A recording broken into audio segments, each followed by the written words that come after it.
Good morning, everyone. Welcome back. This is Delenn, coming to you from the DadCraft73 server. So this morning we are going to be doing a little bit of materials prep, and we will be basically doing a lot of tree chopping. So if you're here for the conversation, that's what we're aiming for. And if you decide to stick around, we may get around to laying out the first of the groundwork for our new shop, but most likely it's going to be trees, trees, trees, and more trees. So that's where we're at the moment. So hoping that'll work. As always, it's it's always a tech test stream. It never is not. So if there's anything at all whatsoever that needs to be changed or tweaked up or down, please do let me know as quickly as possible so we can get on that. And then, as I said, when we actually have a stream where people do nothing but tell me that it's fine, then the very following stream will be one where all redemptions are free. So, yeah, that's where we're at. So let's get at it. So first thing, I think we're going to need, start with the bone blocks, and I'll grab more of that. Let's make sure I don't have any saplings hanging around so that I can... Nope, they're all good. Okay. And I've got a shulker box. Oh, actually I do need to do one thing. I unfortunately did a boo-boo. A rather big boo-boo. And in the nether, I screwed up and I did not silk touch my ender chest. Where did I put that? There we go. I did not silk touch my ender chest, and the resulting effect, nope, wrong one, was that next thing I know I have a whole bunch of obsidian instead. So we're going to try and make ourselves a new one. Because I think you get the obsidian back, but not much else. Let's just leave that there. And did I put it in here? No, I think I felt so embarrassed I just stacked it up. Okay. So what we're going to do, first things first, is we need to make this into blaze powder. Then we can make the ender eye. Then we can make the ender chest. Excellent. Alright. So step 2, oops. What was I doing here? Got the richies? Yeah, okay, step 2 is to put all this stuff away just so that I don't make a boo-boo again and accidentally not pick things up in the correct manner. Okay, so let's put this one there, that one up here. That's just all that random stuff. Okay, we'll put that away later. And blaze powder can just sit here. Blaze rods over there. Let's put this one away. Alright, so do we have anything in here that we do not need? Not at the moment. Okay. So we are good. We shall go and start doing our hack and slash of trees.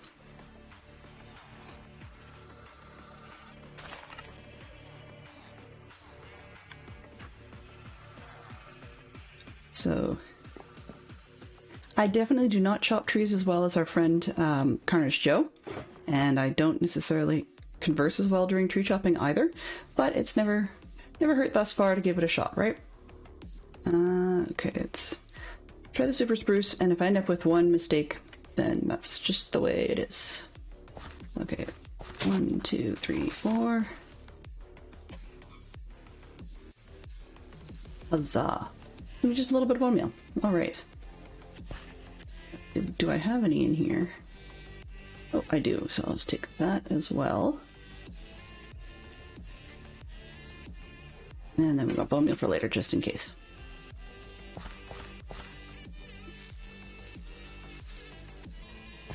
And let's get to chopping.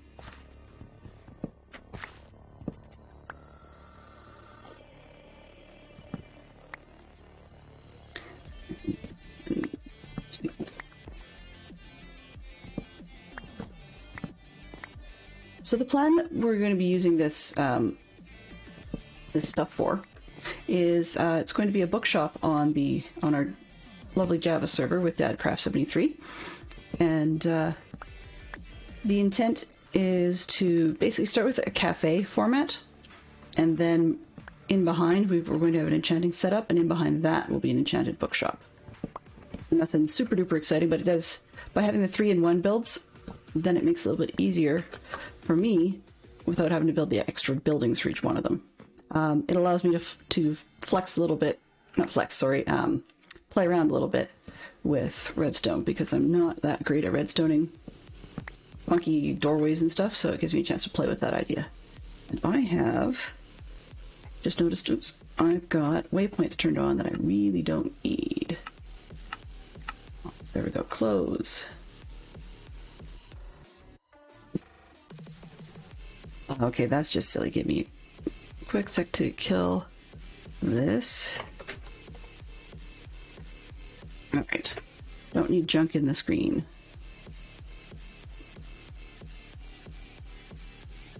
There we go. Alright. So yeah, that's the intent. So I've got a bunch of bookshelves that I picked up. I'm not particularly sure quite how I'm going to deal with that. I'm probably going to need some more redstone. But the big key is that the building design itself is, at least the outer part of the public portion, like the cafe portion, is going to be themed somewhat fantasy medieval. So the color scheme is definitely not your typical... Oh, that's not what I want. It's definitely not your typical proper medieval scheme. We're going to be using some warped wood on the roof, and the walls are going to be bone blocked to give sort of the whitewashed appearance that you would often see. Seriously? I don't need that. Take a hike, you crazy things.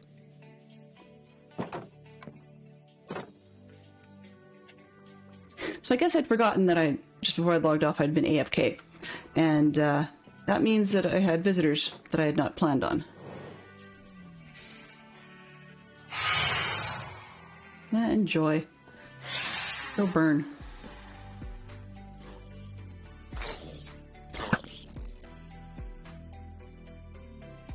Okay, oop. Silly thing. Alright, let's get back to something useful. So yeah, in any case, the design color scheme is intended to be fantasy medieval. So the result of that is that we're going to have some warped wood coloring going on the roof, as well as a bunch of spruce going on in that. And then I'm going for the bone block style on the walls. So I will definitely need to go grab myself some more bone meal, I believe, because the chest. Well, we'll see. We'll see how much we end up using in the chopping process, because I've got a shulker of bone blocks, and that'll be a place to start. So that'll be a half-decent spot to start.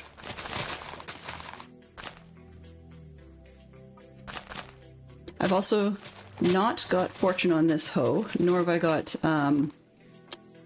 unbreaking or anything like that, simply because, like I did earlier with the shovels and such, I have too many. They're just kicking around. So if I use them up, I use them up. I mean, because I can get more books, I might consider putting fortune on the hoe just to get a bunch more saplings. We'll see how our sapling counts turn out. If they're not bad, then I'm not going to worry about it, because I'm not going to use trees as decoration in terms of, like, sapling plants. It's just kind of silly. There we go. Okay, now we can go up to the top and take this thing down.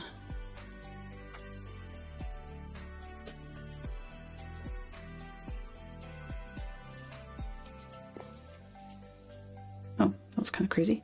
Okay. But I got lucky when I was doing disposable axes. The disposable axes I managed to pick up from my traders ended up being Unbreaking 3, Fortune 2, and Efficiency 3. So that's a bit of a help, because they'll be sticking around a bit longer. I wouldn't normally have worried about the enchantments on these things, because of course they are disposable.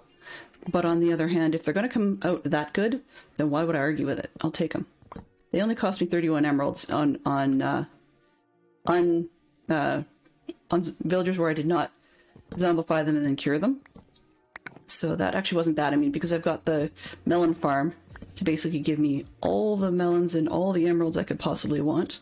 Just takes a while, but I figure it's worth putting in the effort. And this time the melon farm, as you guys have seen, is not manual. It's more automatic than it used to be. So the resulting effect of that is that I can actually have a ton of things going on at once, I guess you could say. And I can get emeralds enough to make me very satisfied. So let's see. People say the northeast corner is actually better. I don't know if that's true, but as long as I don't end up in the tree, I'm okay with that.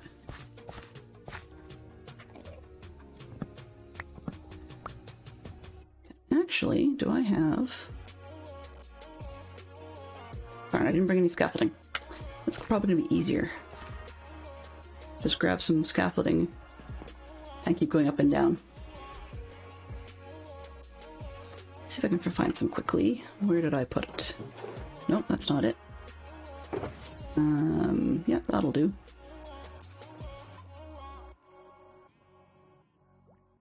Just so I don't make mistakes, I'm just going to put the half-decent tools away. I won't need that one. Those are the ones where I'm likely to make mistakes. There we go. Okay.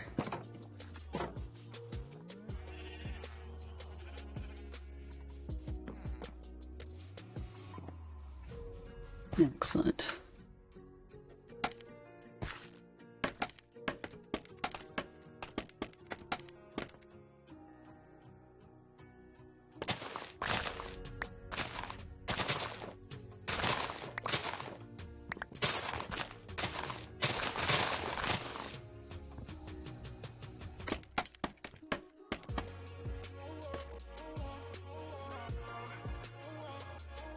Alright, more trees.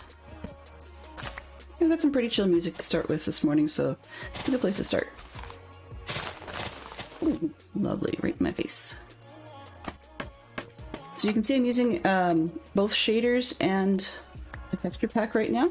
I believe I'm not going to change the shaders. I'm just going to take a quick look and see which ones they are. I think I'm using the Project Luma shaders at the moment, as well as along with the Stratum texture pack with a couple extra bonuses from the Compliance texture pack.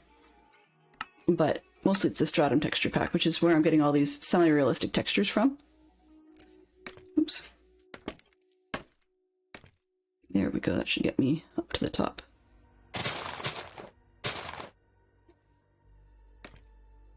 And down we go.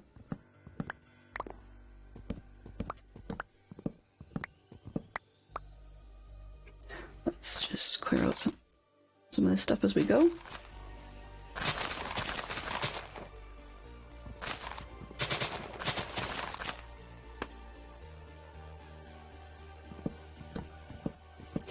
So yeah, it gives me, it's going to be an interesting adventure to try and get it to look right in the actual build, because the original design I was looking at, I was wanting to make more of a medieval theme and potentially go with an even darker wood, like consider dark oak or something.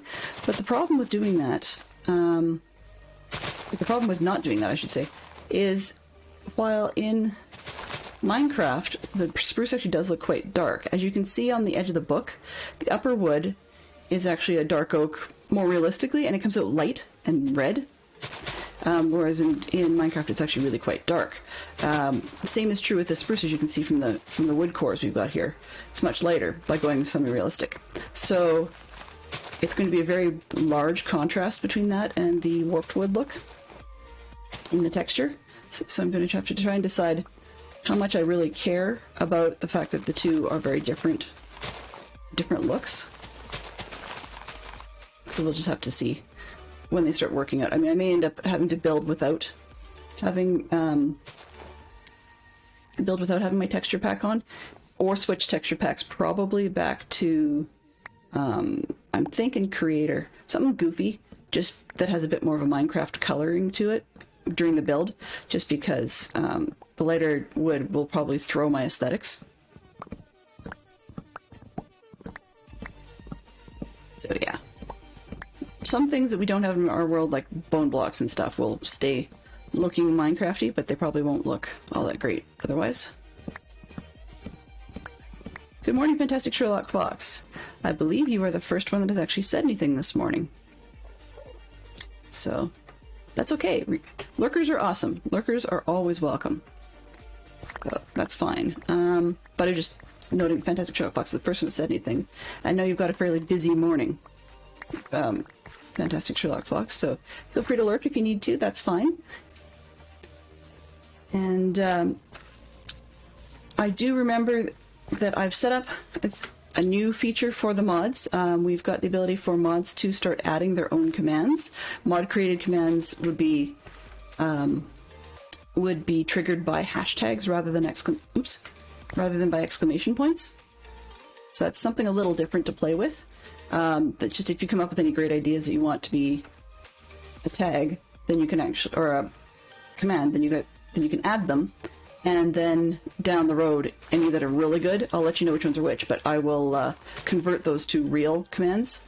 So if a command does not exist, then it just generally will do nothing.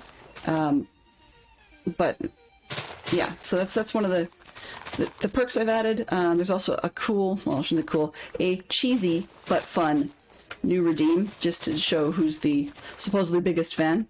And the name sticks around, I believe, during the stream, but then it resets in between streams. Well, on the actually, I think the biggest fan redemption might stick around between streams as well. It's the first in one. It's not enabled this time, and would only be for one stream. I just thought it's something a little bit fun and silly, and helps me practice my bot skills. So that's where we went with that one. Come on, let me get through here.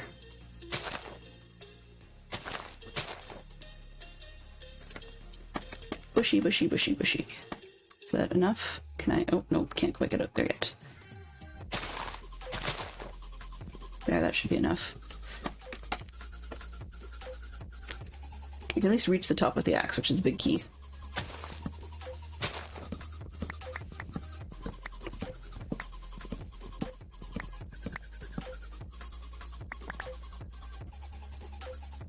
Let's blow those up.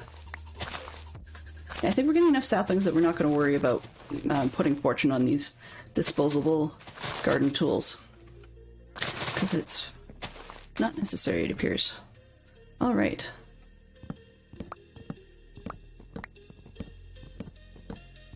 And I see a few on the server this morning. Not particularly sure what they're up to, but I'm hoping they're having a good time doing whatever it is they're doing. I believe most of them are couples, so even if they aren't, like, both members of the couple aren't on the server at the same time, some of the conversation stays a little quieter. Not because they have nothing to say, but of course, why would you need to be talking in text on the screen if you've got your, other half in the same room with you, right? So it's pretty simple, but that tends to make for active goings-on the server that are a little quieter for me during stream, or anybody else, actually.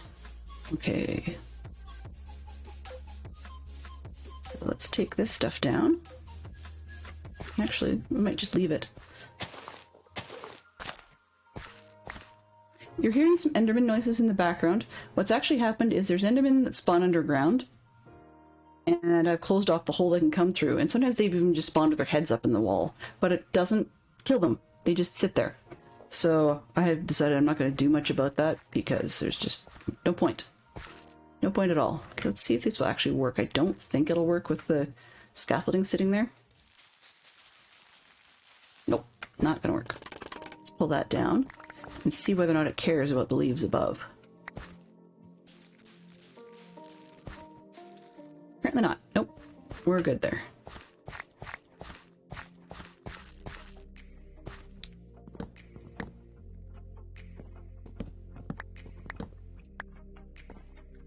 I did test again, and on a very temporary bedrock world, and I think I mixed up my collections in a couple of points, but it looked like the scaffolding was a gravity block. So I could have been on an old version, because I don't think I've updated that game in a while. But it would be really nice if scaffolding was gravity blocks in in Java. Just it would make life a lot easier for some things, because then if I got to the top of a tree and or anywhere else and needed scaffolding to be able to get down safely, I could actually just do that. Like, you put it up against the side of something else and it would just slide down like sand. But yeah, it's not.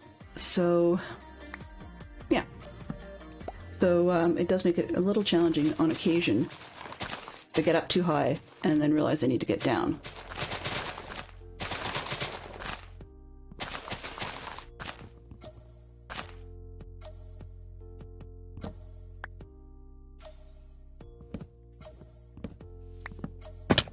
Oops.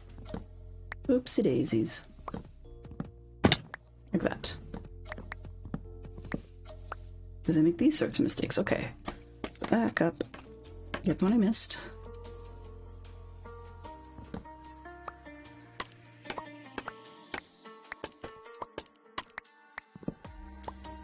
There we go. Much better.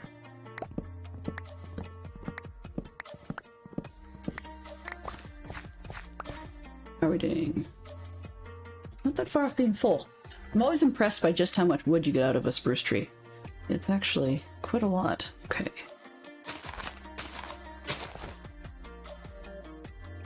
Let's see how much these care. Oh, not much at all. All right. Back up we go.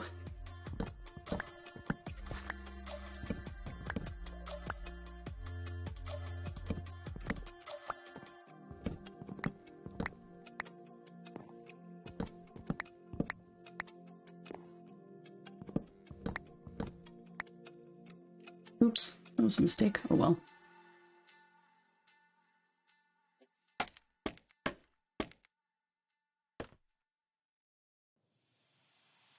There we go, problem solved.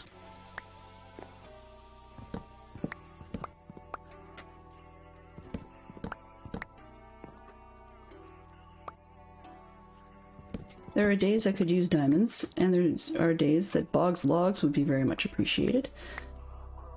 But I'm sure there's someone else doing a wood sales shop of some sort on our server, and once again, could use diamonds, because it's actually kind of funny, because for years and years, diamonds were like the toughest thing you could find, and the toughest thing to find. And now that we've got netherite, I'm actually quite surprised that people haven't haven't decided that netherite is now the new currency. I don't want it to be, I'll be honest, but I'm just surprised it hasn't gone that way. You know? Seeing a price like 3 cinnamon buns for something. It sounds weird in real world terms. I mean, the diamonds make more sense, and that's in like that sort of verbal thing. But if you go look at it from the point of view of difficult to obtain sort of thing, then diamonds are still difficult to obtain. Some may say easier, but on the whole, they're not as easy as, say, emeralds or whatever to obtain. So it's a good currency in that respect. But it's just funny that it used to be always the hardest currency to obtain was where the server currencies tended to be at.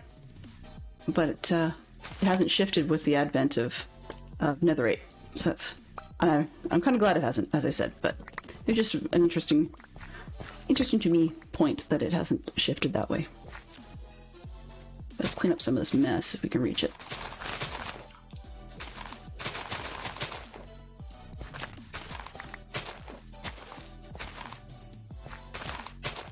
There. That's close enough. I can reach it. Yeah, we have more than enough saplings, so definitely fortune on the saplings is not required. Not on this tree anyways. Jungle, I made a boo-boo and only have 1 sapling for that. And, what's the word? Dark oak, I made a boo-boo on that one as well. Basically, the long story made short is I forgot which trees work best and or require multiple saplings. And so that mistake has cost me, but it just means it's going to cost time. So if whether I go with the darker wood on the outside or not, as in switch to dark oak or whatever, I still will need a good quantity of spruce on the inside because I do like the lighter tones indoors. So I think we're good there.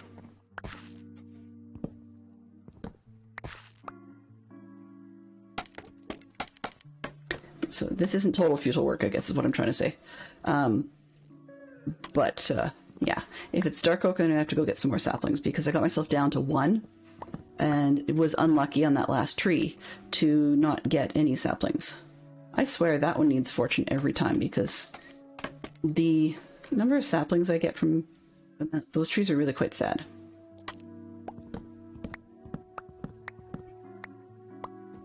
And there we go. And materials gathering streams are never, unless you've got a really good crew. So unless you've got a larger viewership, which I don't, and it is what it is, then I'm actually quite surprised. It's one of those circular arguments, but if you don't have a big crew, then it's surprising anybody shows up for materials gathering streams. And yet if you have a big crew, people will have a material gathering stream. Like, it's one of those ones where you're darned if you do, you're darned if you don't, I guess is the way I look at it. Okay. Let's chop our way down.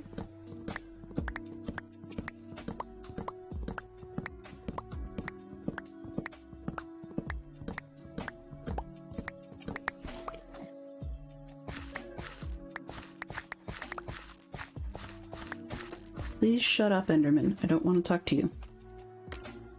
Unfortunately, once they've spawned it in the ground, it's not even just distance. They seem to not despawn. So if I continue to ignore him, he'll just be there forever. Or at least it feels like it. They seem to have a favorite spot to spawn over and over. So, I mean, it could just be my imagination, but there's almost always an Enderman underneath there.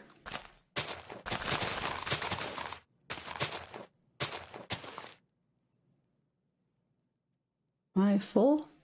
Oh, okay. That explains why I left that behind. Okay, well, let's get down to the bottom and put things away then. Probably don't need this much bone meal on me all at once.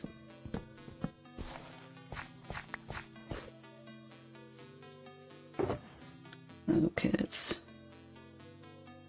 take those.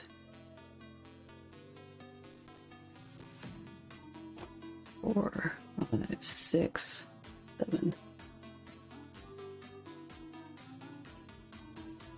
Alright. We don't need sticks. And these are full piles, so that's fine. Oops, and that was what the shulker box was for. Silly. It's this stuff. So basically what I'm thinking of is this time, even if I don't need that much, because I've got the opportunity, I think I would like to just do a whole shulker box full of every wood kind I can, because I'm just terrible at just-in-time building, and so I'd never have enough. And let's rearrange things so that I can get more useful space. Blocks can go over there. I think that will do. Yeah. Oh, sunset.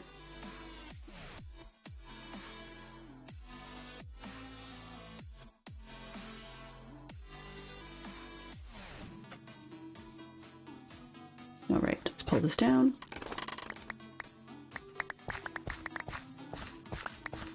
That actually worked well. I think I'm going to do that again with chopping my way up and then just enjoying chopping my way down slowly.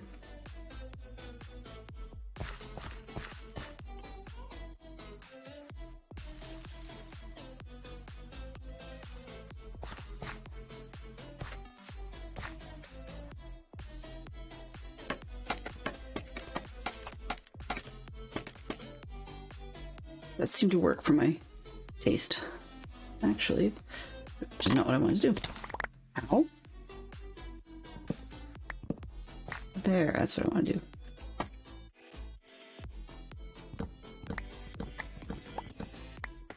Two, 4, 6, 8, everybody hydrate! Heard that. Thanks, Fantastic Sherlock Fox.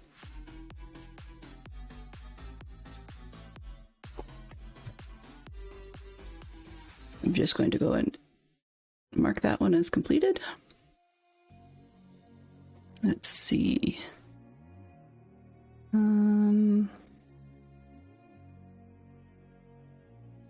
Okay, and there we go.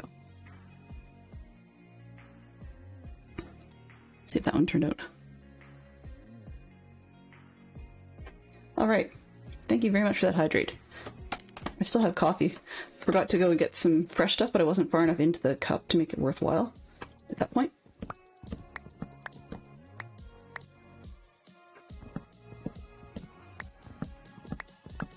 So I really should be drinking water more often. It would be healthy. All right.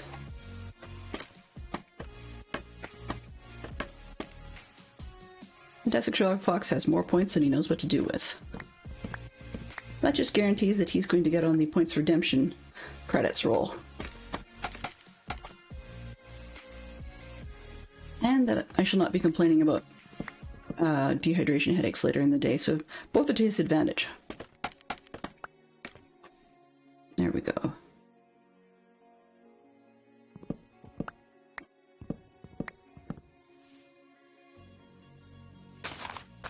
Oops. Oh, we'll get them going a lot faster. I really do like that that Mojang has given us this opportunity to have tools that get rid of the leaves faster, just because it's such a pain. You don't have that. All right, take this one,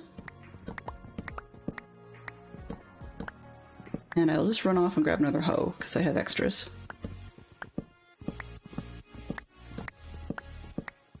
As soon as I finish this tree, so I'll let a lot of it despawn on its own.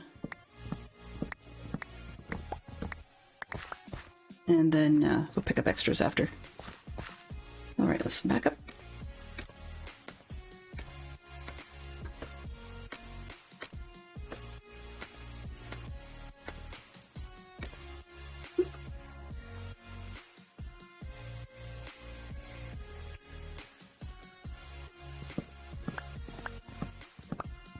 Down we go.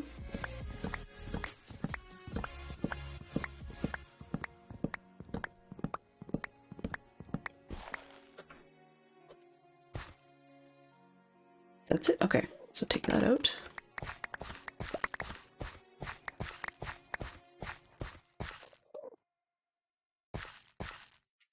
Grab this one. Okay, I don't think there'll be anything likely to make the tree actually grow in the meantime, so I'm just going to might as well take the wood I've got. Put it away. Okay, and I'm going to... It sticks out here because they're always annoying. I'm just going to go grab another hoe. And maybe, just maybe, I'll get around to actually dyeing those sheep. Alright, this one. Sticks. Oh, nope. As you can see, I have hose, extra hose, lots of them. Let's just throw one more down here. I've lost 2 scaffolding, but I don't particularly care. I can make plenty more where those came from.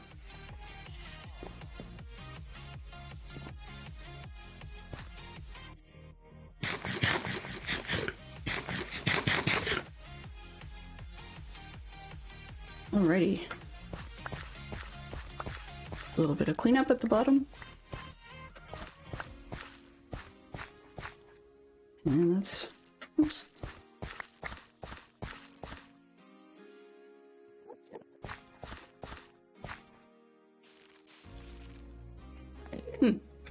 Don't know if it worked or not, or if just it so happened.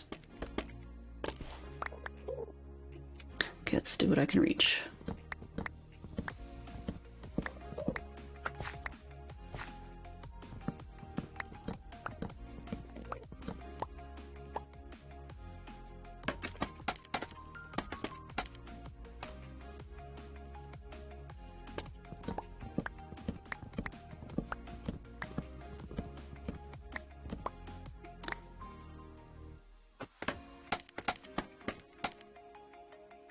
So I'm still looking into different ways to make the stream interesting to me, because I could do this sort of thing off camera for hours and hours.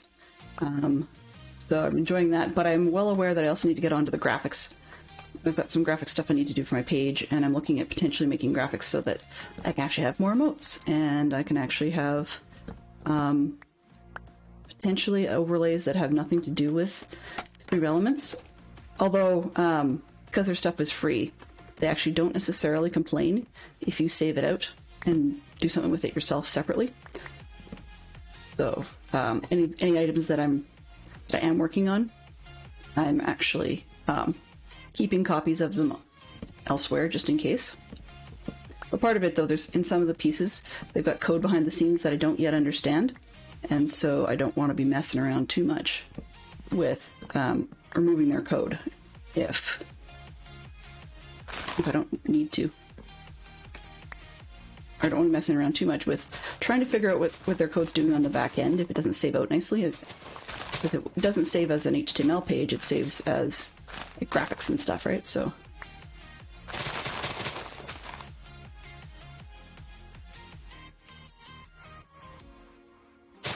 But, yeah. So different people have told me, you know, if you need to be lighter on your machine, don't do your pages locally, like let them be done as a web page, and then pull it in from there, which has its pros and cons. But now that I've got a machine that can handle it, then I'm going to do it locally because it allows me a little bit more control with some of my bots. Well, some of my bot commands, I should say. So I've only got one bot at the moment. I'm trying to figure out how to sort things out so that I have a bot that simply moderates in the classic sense, because I know I can't handle that one all by myself. And even when I have moderators in the channel, I like to keep their load light without having to worry too much about, please don't use so many caps or too many emotes or whatever the thing is. That's the kind of thing I like to have automation for. But that said, you know, if I can in-house a lot of it, it gives me more control to do what I want, to have my own permit. You know, when it's your stream, you do what you want.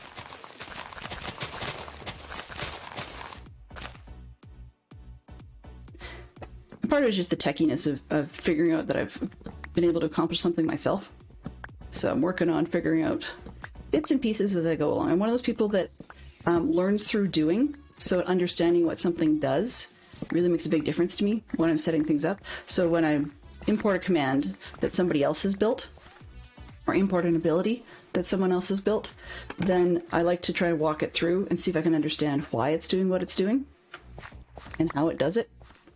And this is kind of neat because you can, the bot I'm using is called StreamerBot, or streamer.bot, I guess, but they just call it StreamerBot. And it has commands that you tie to actions, and then the actions have sub-actions that do different things. You can have it do stuff in your recording software, you can have it do things straight to Twitch, you can have it pull stored information like custom shoutouts or videos or URLs for graphics or whatever, and the list seems endless. It feels endless anyways for the ones that are currently enabled. But if you wanted to, you could even build extra ones in there if you knew C# code, and I don't.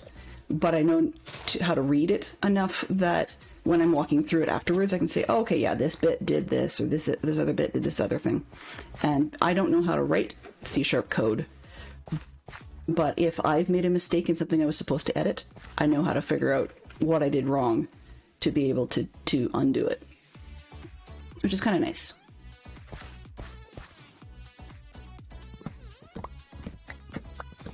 So yeah, I got to play around with Visual Studio Code as an app for the first time, and quite liked it. Prior to that, at someone else's recommendation, I've been looking at Notepad++ because it's lightweight and does whatever you need it to do.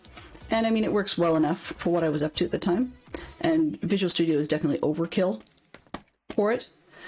But once again, it does what I want, and it allows it to be a little bit more user-friendly for me by closing tags for me or color coding things so that I can find stuff. And certain types of things like changing colors inside something, like if I'm changing a text color or whatever, it makes it really crazy intuitive to do so. because it just gives you a little thing you can click on, and it pops up and you pick the color you want and it spits in the hex code. Like, I don't have to worry about looking it up or figuring that part out.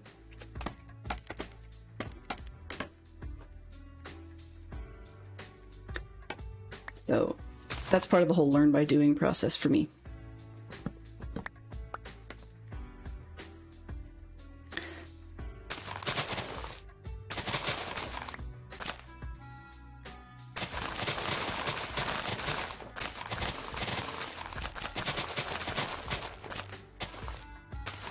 But of course, on the other hand, paying attention to bots and learning about how to do stuff with bots and whatever is far less important than content on a stream.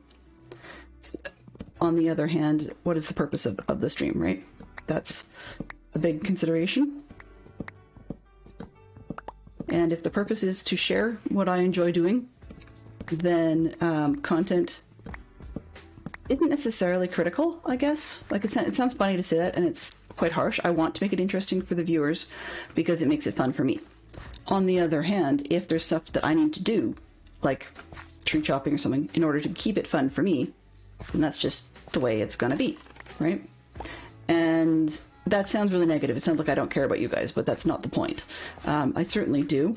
It's, you know, but if the stream ever felt like work, because I had to appease other people, then I wouldn't want to be doing it. That's really what it comes down to.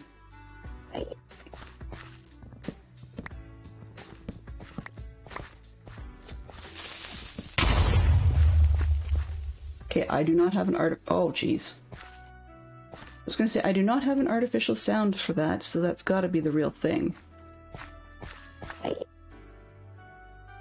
Well, now I have a hole in the ground. Okay. 1, 2, 3, 4.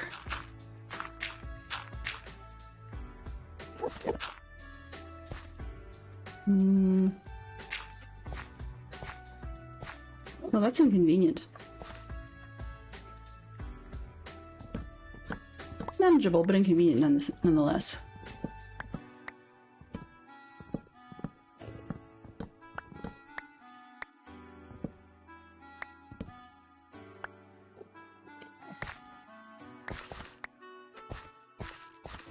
So it is interesting to take a look at the texture packs when they go from Minecraft dirt to Puzzle with the texture we've got. It's kind of funky.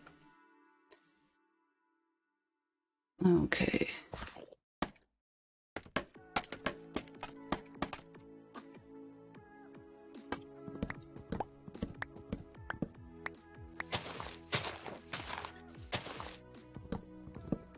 Actually, creeper explosions might be one that I would consider putting in as an external sound. I mean, as much as I don't like jump scares, that wasn't that bad, actually.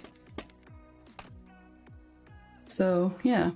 It'd be frustrating when it's the real thing, if people had been jump scaring me and I'd got to not believe it, as is pretty likely. However, it's not as bad as I thought.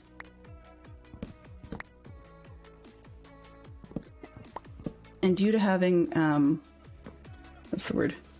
Endermen able to spawn anywhere and everywhere now. Basically, they, you know, you can see them in the older overworld. They're a hassle at your base. You can see them in the end, particularly in the forest, like Warped and Crimson and stuff. I think it's Warped is the bigger one, with more buried probability. And then, of course, you've got them in the end, so that's practically everywhere. So that one might be kind of a fun one to add too, just like an Enderman scream when you tick them off or something. Or even the whoop whoop noise they make, like that one who's stuck underground.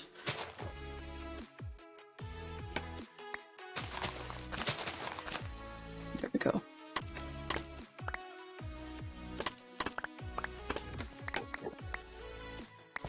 Whoop, whoop. Okay. So I suppose we need some extra dirt. That hole is going to get very, very annoying if I don't fill it in right away. It's funny, I don't think I have OCD tendencies because I just don't do things like that. Like, it doesn't seem to, most of the time doesn't seem to bother me in a big way.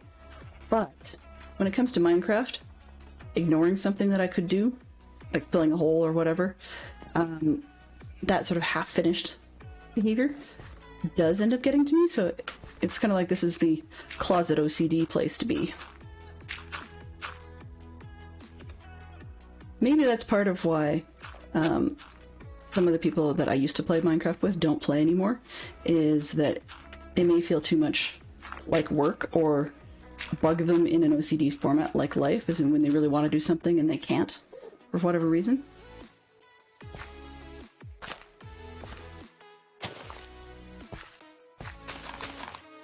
Okay, let's put that away.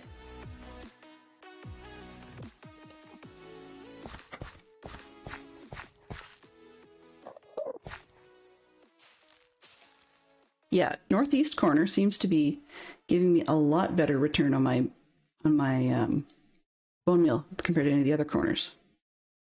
Mental note, now I know. Something I never would have thought of before. It could just be today's luck. I mean, there is that possibility as well. But I won't count it out that somebody might have been onto something.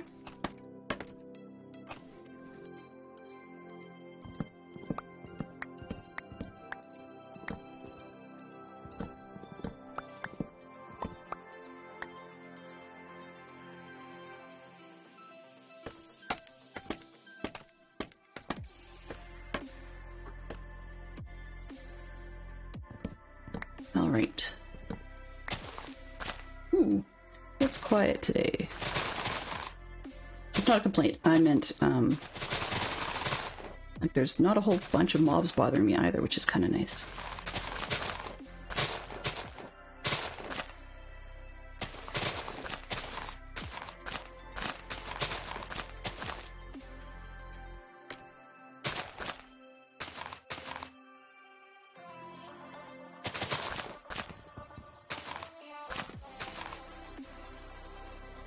One of the things that is not exactly conducive to community behavior on a server is when one wants to be, I shouldn't say self-sufficient, that's not the word. Well, yeah, but wants to work for everything they've got. So whether it be AFKing at a farm, or whether it be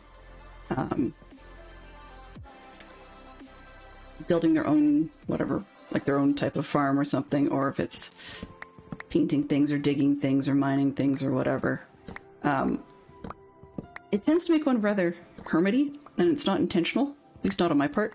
But I mean, it's one of those things where it's like when I've got stuff to do, it's difficult for me to get to be part of a community thing. So when I do want to be part of a community thing, it ends up being planned, and it's not because when I show up on an unplanned community event or a community build or something like that, as in we just sort of, people just started, and if you got the time, you jump in and you help out. That type of thing. It's awesome. No bones about that. But, there we go. Yeah, it's totally awesome. But last time I tried that, last season, it was to help with the Nether Tunnel. And for the most part, the most effective thing I was able to do at that point in time was simply to run around and basically be a vacuum cleaner for the excess drop blocks. Which is fine. Like, you know, I didn't mind doing that, but I just didn't really feel that I was actually helpful or necessary in any way. And I wasn't.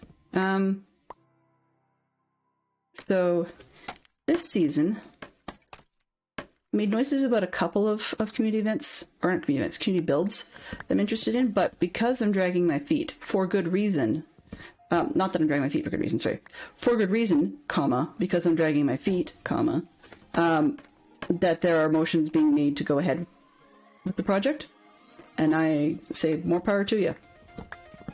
Because last time I built the post office box by myself, it was probably it was over-engineered. That's probably the best way of putting it, actually. It was definitely over-engineered. I had a blast learning. Fantastic Shock Fox can definitely vouch that I had it on my mind a lot. I wouldn't stop talking about it for a very long time, as is my normal way. So this season I thought, okay, well I can do it again but make it super simple. And then I just dragged my feet on it because I wanted to make it simple, but then I didn't, and didn't know where I wanted to put it, and it just got bigger than it needed to be in a concept.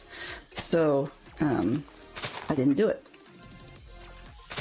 And now, I mean, of course, when I first started making noises that I was going to do it, part of it was I didn't know how big it needed to be or how many people were going to be on the server or whatever. I had a bazillion excuses. And yeah, and since then we've actually had some more people join into the server from the Bedrock side, because they have the ability to play both, so why not try both? And which is great, but it's increased the need for post office. I still haven't done anything because in the meantime I came up with projects that I felt were higher priority at that point in time. Either that or it was projects I had the materials to build, whereas I didn't for the post office. And technically still don't. I've yet to build a redstone lamp this season, for example. Even though that would be mega useful for a post office project. So yeah, not winning any awards here.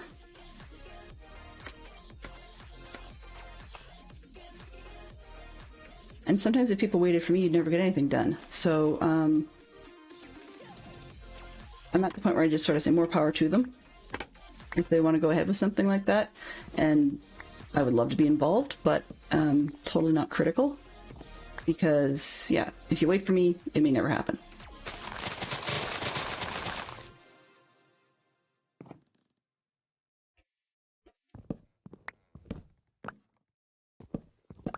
But yeah, I learned a lot on the Bedrock server by having a season over there. Not just about the differences between the two versions of the game, but culturally, I guess, is probably the best way of putting it.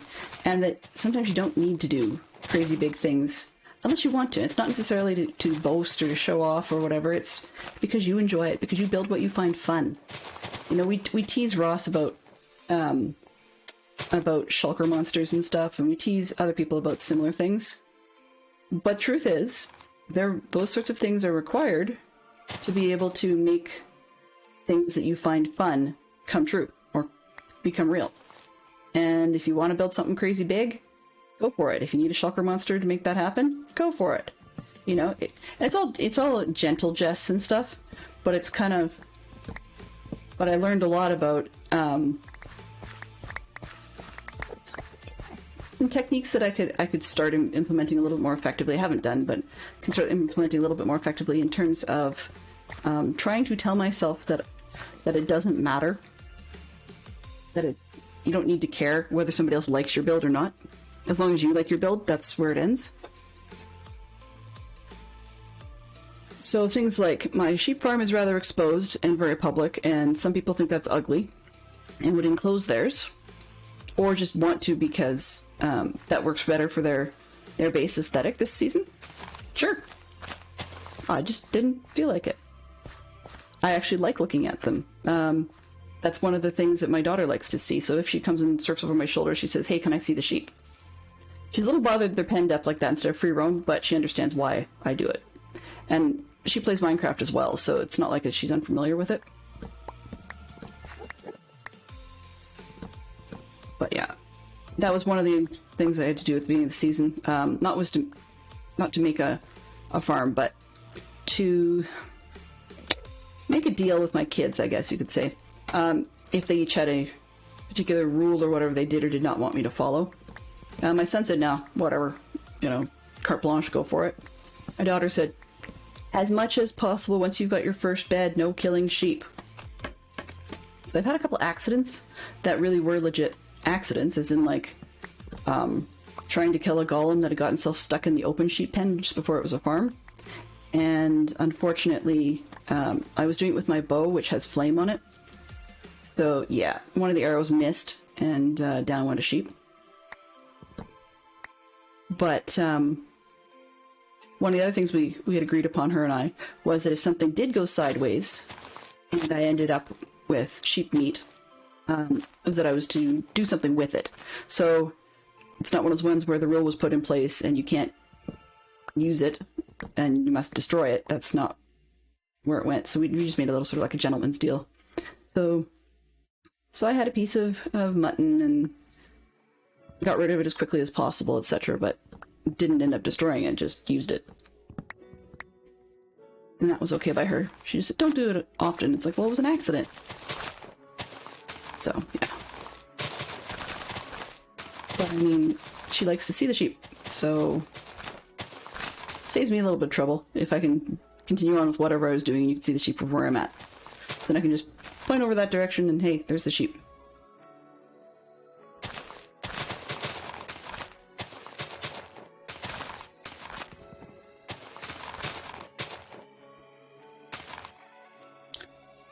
And more trees. Trees, trees, trees.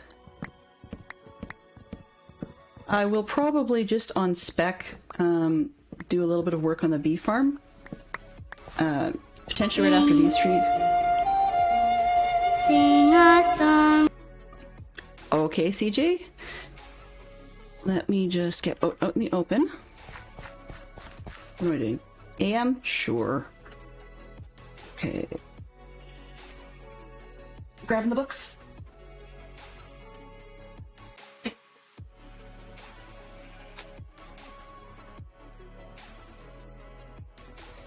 Okay, CJ, question for you.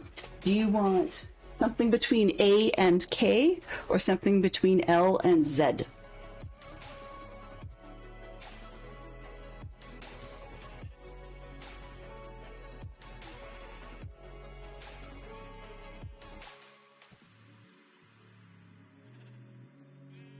Okay, I haven't seen anything from CJ to pick a letter. The first, between A and K. Okay, so we're getting a random letter. Just, I have 2 books of lyrics reminding me things. And, so the one is first half, one's the second. Okay, let's see what we got.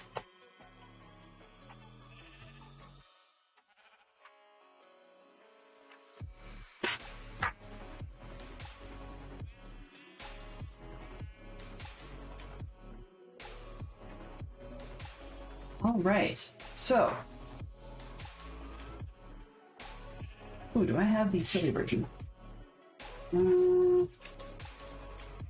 Yep. Alrighty, let's just mute the Spotify for a second here. Mute out. Okay, just a short piece, so we don't want to get ourselves in trouble. A chicken farmer went outside to take a walk one day. He paused beside the chicken coop as he walked along his way, when all at once a rotten egg did hit him in the eye. Then it came the sight he feared, ghost chickens in the sky. So there's your snippet for the morning.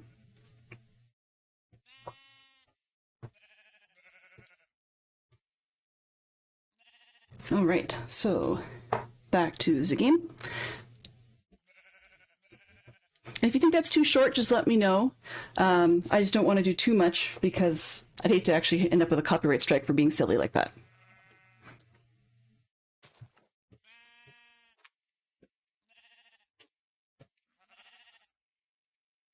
All right. I'm just curious, do we have... Nobody's my biggest fan yet. I'm impressed. That's kind of cool. Not cool, but as in, we haven't got a battle on our hands for silliness like biggest fan.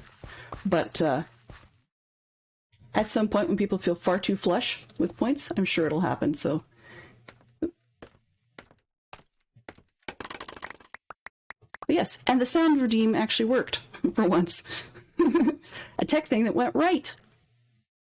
Yeah, so I'm not sure how the audio turned out on that one. I still have yet to figure out whether or not I should be changing settings when I do that redeem or not, but yeah, I get a kick out of doing that. I mean, those sorts of things get stuck in my head, and they're not always silly songs. Like, I did write one, I think I mentioned it in Discord chat at one point. I did write one once based off of an MHC, a monthly hardcore that Dadcraft and the Pigglesworth did, and they were restricted to eating pie, so I borrowed a song. I borrowed a song, and changed it, like a musical piece, and changed it to refer to the wonders of eating pie instead of eating zombie. So yeah, that was kind of silly. But I do actually just have other songs, and they're not all oldies either.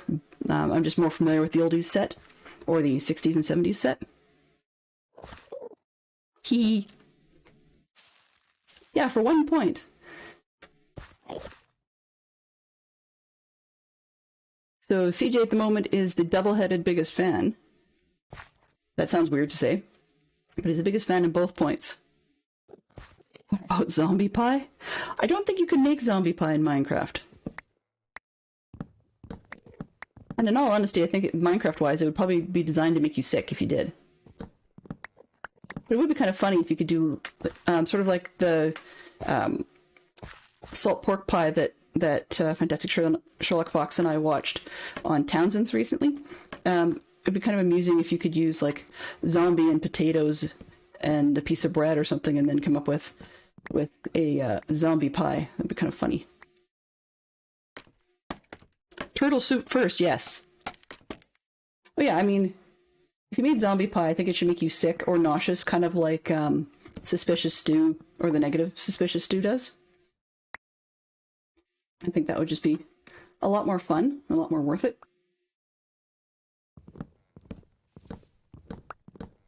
But yeah, turtle soup would be a good one. Although that might be considered somewhat culturally offensive to somebody. I don't know. It seems that people get their noses out of joint over a lot of stuff recently. And turtles are not exactly easy to farm for things. And I don't mean just in the game, I mean like in reality. They're not easy to set up turtle farms. So some people figure that turtle soup is species insensitive. I mean, that there's a lot of possible back and forth. That, I mean, somebody asked me, like, in the Western cultures, we actually have reasons that it's banned or to eat like horse meat, and you could go to jail if you're selling it, and so on. And then my daughter turned to me and goes, well, why don't we? I mean, not that I think we should, but it's just, she says, why don't we? What's wrong with that? And I said, I don't know. Somebody decided somewhere along the line that was inappropriate, and it's been that way ever since, and we just don't argue with it. In the same sort of way that in other parts of the world, unfortunately, poor dogs and cats can be dinner fodder. But that's not appropriate nor culturally accepted over here. And I mean, in other parts of the world, you know, eating cattle is not appropriate, particularly if they're white. Like, you know, there's all kinds of differences in the way people choose to eat things. I mean, like, there's some argument to be said that at one point in historical books, things are historical, or in some books it was forbidden to eat pork, and the logical reason behind it had to do with that at the time it was worth it having a ban against eating pork on the grounds that that pork is a meat that's kind of difficult to aside from, say, salting it, for example. It's a weird tree. It's almost upside down. But pork is one of those meats that's not exactly easy to keep and store safely.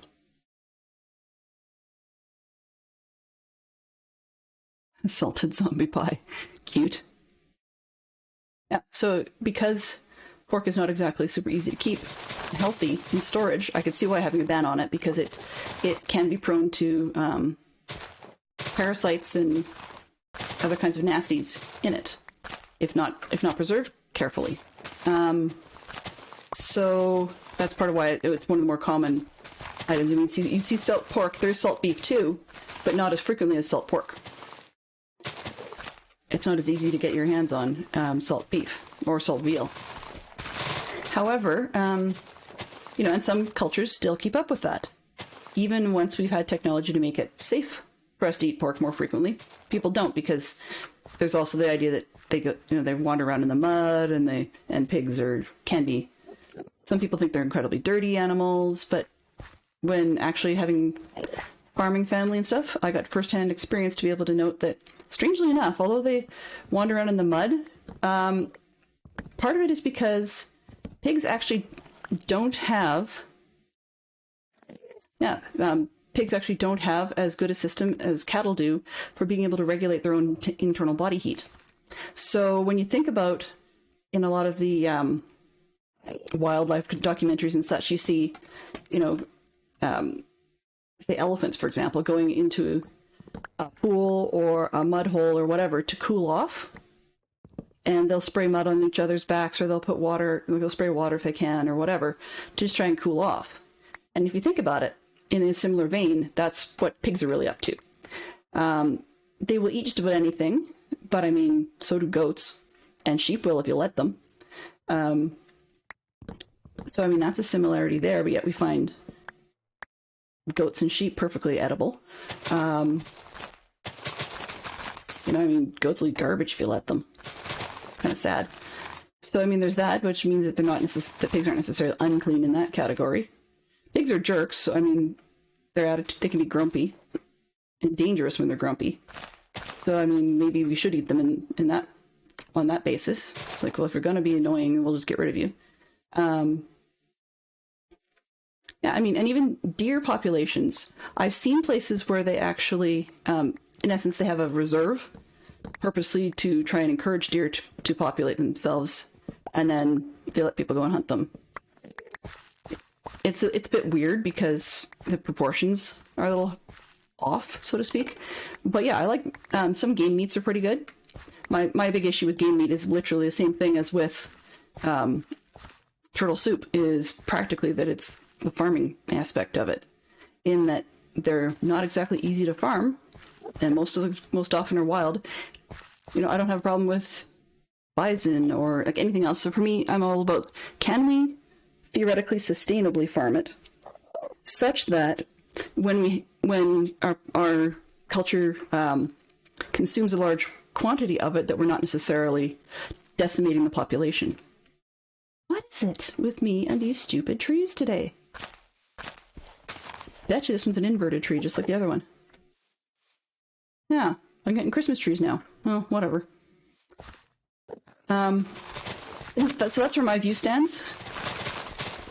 I mean, some meats just texturally or flavor-wise just don't appeal to me, but that's to say, you know, I've tasted them, and I just didn't like them. So could even be how it was prepared or whatever. Often if it's a texture thing, though, it's usually the root of the meat. It's not that you can necessarily do a whole lot about that. Marinating and pre-pounding and whatever, or grinding it or whatever, only does so much to change the texture. So because I'm a little fussy that way, I can kind of see why, for example, my daughter has issues with eating meat, but it's not because necessarily she says it's healthy, you know, but we think she's probably going to turn vegetarian, and it's a textural thing for her. So she will eat some pork. She'll eat some beef. I mean, so she's not fully, you know, likely to be vegetarian or vegan or anything silly like that. It's and they're not silly to be that way, but I mean, she's not doing it for silly reasons. It's just that we have to probably get lucky in terms of finding the food preparation method that works for her taste requirements, I guess you could say. That makes her sound picky, but I will say we're spoiled in that we have kids who actually ask for broccoli and ask for Brussels sprouts. So I would say Fantastic Shock Fox must have hit upon a preparation method that really works for them if they're going to be asking for those sorts of things. They don't eat a whole lot in the way of green salads or something like that, but we've got them eating like Greek salad. My son likes it without the cheese or any dressing, but my daughter will eat it with the cheese sometimes and the dressing sometimes. So I mean, it's a win-win in that scenario. You know, and they're doing a lot of that sort of stuff. So I guess I'm spoiled in a lot of ways. So I don't worry too much about the fact that she doesn't necessarily like a whole ton of meat. And besides, she's not a beans fan. My husband isn't either. So that makes it a little bit more challenging in terms of attempting to do more vegetarian style dishes.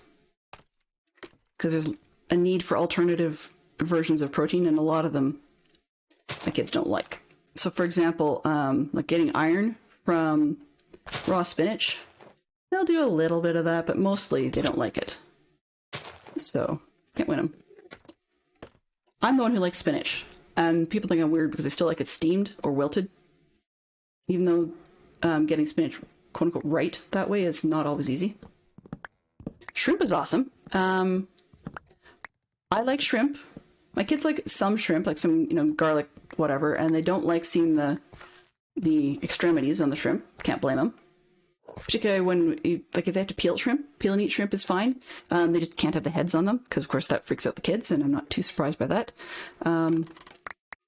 But we don't do a whole lot of shrimp because our house, let's say our house has strange allergy combinations, but mostly it's sensitivities. And Fantastic Sherlock Fox, unfortunately, is allergic to seafood in a way that seems odd, but it's not exactly uncommon. But basically, so he can't prepare it and doesn't eat it, shouldn't prepare it. So we just don't have it a whole lot in the house. I mean, these days everything is expensive, foods-wise. So when you take a look at the pricings, sometimes seafood is more expensive. But I mean, I've got kids who like fish, which I find impressive. And it's not like just your, fish and chips sort of thing. They actually don't like fish sticks, like your run-of-the-mill fish sticks. That they don't like them. We've tried it a couple times. They prefer, if you're going to do something like that, they prefer battered fish. So a more proper fish fillet type of thing. Yeah. So I'm a little worried about if they get to the super hungry teenager stage, because they like things that are actually quality, but then of course quality often is not always the cheapest item because you're not paying for you're not getting the savings that is often wrapped up in mass production processed foods. So, I mean, one would argue that they would be healthier long term. So there is that. Yeah, there is that. However, yeah, it's going to be expensive. We'll say that. It'll definitely be expensive. On my side of the family, at least, not so much on my husband's side, but on my side of the family, we have a tendency to put it on and pack it on. Even as teenager, my dad was fairly hefty. And not necessarily overweight, just solid, even though the frame underneath wasn't necessarily designed for that. Like, he's not a football player type frame. But nor is he, gut heavy. And yet, by the time now that he's like 75, he'd never know it. Because in his 20s, he took up weight training. Like lifting weights. And has stuck with that ever since. To the point where, like, I've had some really, really weird meals that, he cooked to death because he felt that... he cooked it to death because he felt that... it needed to be really well cooked in order to be healthy, which I thought was questionable at best in his particular circumstances. And then we've also had ones where he decided he was going to try and increase the health factor in the food by adding things to it, like protein powder. When I grew up, protein powder, like the protein shakes, were in everything. Like, you'd go to have oatmeal in the morning, and it would taste a little bit weird and kind of gritty. And it would turn out that the reason it tasted that way was often he would have put some sort of like vanilla protein powder in your oatmeal, not compensated for the additional amount of water required. And then further to that is that, of course, he wouldn't necessarily have stirred it enough to break up the little tiny clumps. We had Eat More bars. I mean, like, you would think that a homemade recipe of Eat More bars, yes, it's a treat, but you would think if you made it from home, you could control the sugar content a little bit more and stuff. So I had a great recipe of Eat 2, 4, 6, 8. Everybody hydrate. Thank you, CJ. Out of coffee, so I'm actually over to water. This is good. So yeah, he needed to add more water to everything, but he put protein powder in the Eat More bars. And then eventually my mom tried to break him of that habit because it was disgusting. She didn't like it. And so she, he still overcooked everything. He was never really the world's best cook. I mean, he made food that was edible. That's about it. He makes like the odd thing that's good. I mean, I like his chili, for example. But she got him out of that. And then a few years later, they found that they've got some cholesterol challenges. Probably because we always ate eggs growing up and like tons of it. So things like that, because they're healthy proteins on the whole. But still, because of the cholesterol challenges, apparently 1 ounce of almonds a day, which yes, we looked it up, works its way out to being approximately 18 nuts. Almonds should help lower your cholesterol, supposedly. I don't know whether it does or not, but my dad went and then purchased a coffee grinder. How that relates is that then he went and put ground up almonds in everything. Once again, not compensating for additional water. It's really a good thing that nobody in our house was allergic to nuts, because that would have been a serious problem. There are, like, so I guess it's kind of funny though. One of the reasons that I sort of feel sorry for vegetarians is because there are a good number of people who are omnivores that they pick on the vegetarians, and I don't know. Like each one has their own reason for doing it. But a lot of us as omnivores who eat all kinds of things don't necessarily have the open-mindedness to be able to consider alternate substitutes, and that it could potentially still be a healthy diet. But I mean, a lot of that is that the vegetarians I know are actually technically no red meat eaters.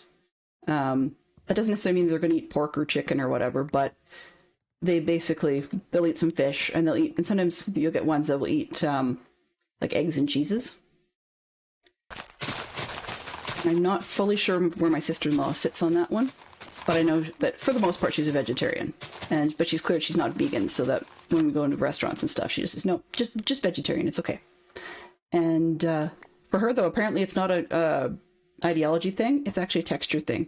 When she was younger, she said she had chicken, I guess, that one, she wasn't really liking the texture of the fiber of the meat anyways, but the meat she had was sort of like the straw that broke the camel's back, I guess, was that she had a spot where someone had not managed to successfully remove all of the veins before serving the chicken.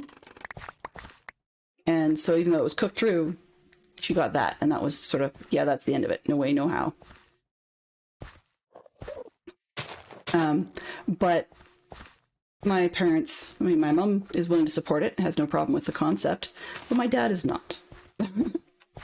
And so he'll do things that are almost mean. I don't think I'm not sure if he intends it to be mean or not, but he'll do stuff like putting in, he'll make stuff with gravy. So like we'll have basically a vegetarian dish, but it'll come with gravy. Because the meat that was being served for everybody else had drippings, even though we weren't necessarily going to normally serve gravy with it. You know, it's that sort of impolite attitude that makes me kind of wonder. And he's on the fence, or not on the fence. He's on the team meat. But it's kind of funny because one of his former weightlifting idols, he used to be a fan of Schwarzenegger as a weightlifter. And but Schwarzenegger's very heavily gone like a lot less meat if he does at all. He actually was on a documentary movie at one point where he was being interviewed about his diet, and it's a lot more vegetarian type dishes than it used to be. So I just find it funny that my dad's still so close-minded about it, but I'll give him leeway because the dude made it to 76, or will be 76 in June. So, and the extra funny part about that, it's not just that he made it to that age, but that he doesn't look it. He's the old guy with a bicycle kind of thing, who still has a triangular back. I don't know how many seniors that you've seen with the weight training, good triangle back anymore. In his 70s, he complains about how you can't get anybody to taper your dress shirts anymore. That used to be a thing. Everybody had tapered dress shirts. So that when you had a triangle back, for example, it was pretty normal to be able to find a guy who would tailor your dress shirt so they didn't look all baggy and bulky around the waist. But that's where I start to laugh at him, because eventually the older person, your gut just sags because it does, like your skin gets tired and stuff. It kicked in, and so now he jokes about it, that he's got his Dunlop. I think I started that, but I'm not really sure. But anyways, yeah, he's got this tie around his middle that does not go away and never will, no matter how much he weight trains it. But he still weight trains enough that it drives my mother crazy. He works out too, but he's just always picking on her and saying, hey, you're going to weight train today? Or you're going to bike, or you're going to do this or that? Or it's like, for gosh sake, buddy, leave me alone. Not everybody needs to be Jack the Lane. So, yeah. I mean, there's been pros and cons to his weirdness over the years, like, as in, I got to meet Lou Ferrigno, who was the weightlifter and actor who got to play the green version of the Hulk when it was back a TV series. So yeah, I thought that was kind of cool. I got to meet him in person. He was a really nice guy. Not that most weight trainers aren't, but sometimes you wonder when you start building your body what sort of crazy chemicals, not steroids, but like adrenaline and stuff, and increased testosterone, how that affects you. Yeah, not all meat is the same either. That's very true. Very, very, very true. I'm a fan of dark meat when it comes to birds. And if you're looking at like game that runs around and stuff, I actually prefer the more dark meat type zones of them as well. Just to, wish I knew why, but that just tastes better to me. Pardon me, I find it's more moist. So yeah. But unfortunately for me and for my family, I got to be the one that picked up the gene for everything that sticks or that happens sticks with you in your middle. I'll admit I'm a little on the lazy side as well. So if I can game or do things on my computer rather than going out and taking a walk, I will very happily use that. So I'm trying to make myself do a little bit more walking. I mean, it's not a whole lot beyond walking to the kids' school, that sort of stuff. But it's a start. And I keep saying I'm going to do more in the summer, and that's part of why I volunteer with scouting, is because we do hikes and so on. So it's for the kids, but it's also for me, because at this point of the age I'm working with right now, the kids often whine and complain that they're tired before I do.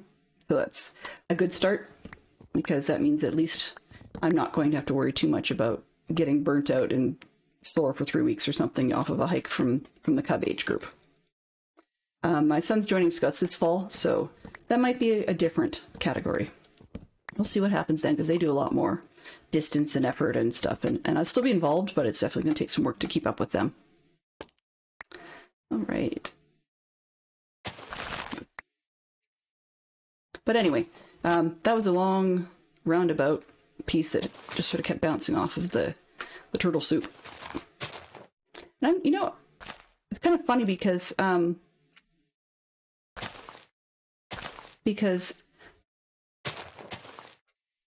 when you play Minecraft, I've seen people that put artificial restrictions on themselves. I mean, there's plenty of talk about vegetarian Minecraft and only cookies Minecraft or only pie Minecraft.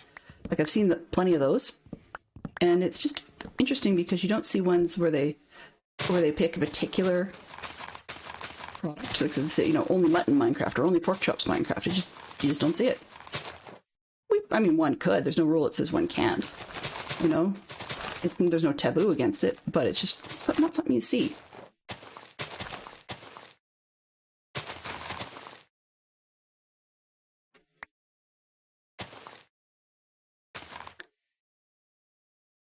Yeah.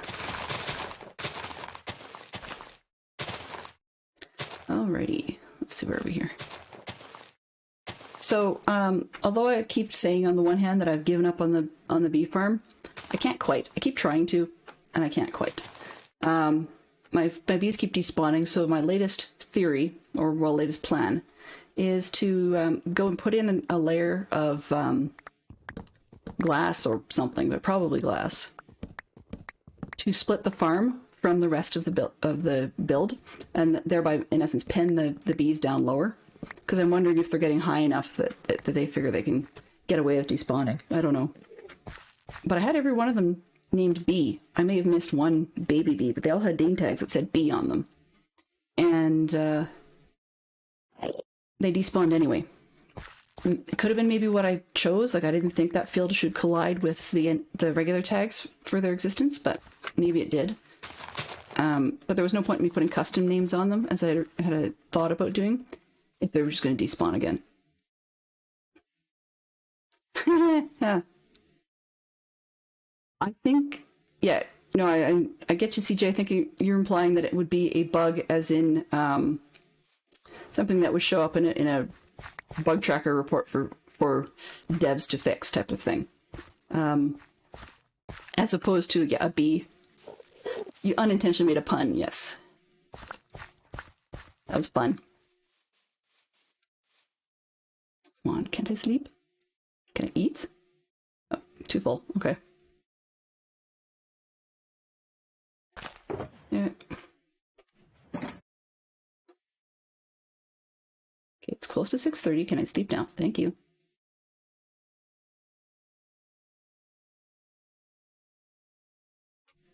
I mean, I've got some supplies from the farm, but it's frustrating that the whole thing just keeps breaking repeatedly because my bees disappear.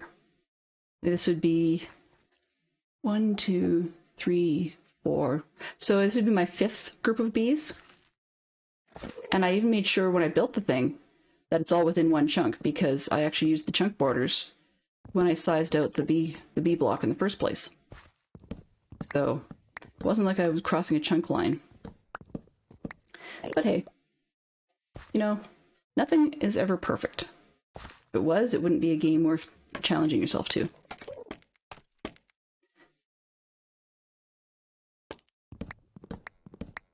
I mean, maybe there's some sort of mechanic rule that is accidentally doing it. Like, if it was a predictable side effect that if you don't do X or Y, then this will happen, then I could handle that. But at least I'm not needing them for that giant yellow thing anymore, because I chopped that down and got rid of it. If Neurowolf doesn't make it back onto my list of references for this season, then it doesn't, just because I'm struggling to try and figure out what else I could use to represent that guy. I guess I could build an oversized orchid, because he was well known for his orchid farms, or his greenhouse at the top of his house. He'd spend plenty of hours a day with an orchid. I'm not really into big flowers. Like, I built a big flower once, so now I can say I've been there, done that. And yeah, so that's not... I mean, I could do a greenhouse, but I don't know really what I'd put in it. So that character may make it back, may not. And then, of course, Ms. Marple and Father Brown are always challenges, so I think I'm probably going to end up building a small church of sorts for those two, or at least for the Father Brown side of it. Because, of course, one is rather literally a church personage, and the other one, one of the most famous books involving them, is actually called Murder at the Vicarage. So,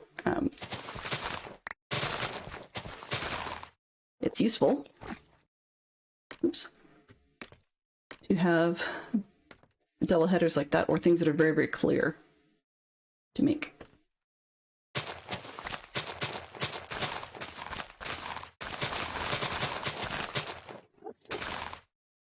But that's down the road. I'm not too worried about those builds at the moment, because I realized lately I've got a priorities problem. So I'm working on this one, which is the bookshop-ish theme thing, and we'll see where that goes. And then I've got next month's stream build figured out. Don't have the supplies for it. Surprise, surprise. Well, no surprise, I assume. But I've got that one figured out, what I want to do, so we'll leave things till after then and see where we're at. Because April's a bit of a crazy month for me. We've got camp, you know, Easter falls in there, and that's one of the ones that we celebrate. And then we've got my son's birthday at the end of the month, and fairly close on the heels of that, we've got Fantastic Sherlock Fox's birthday at the early part of next month.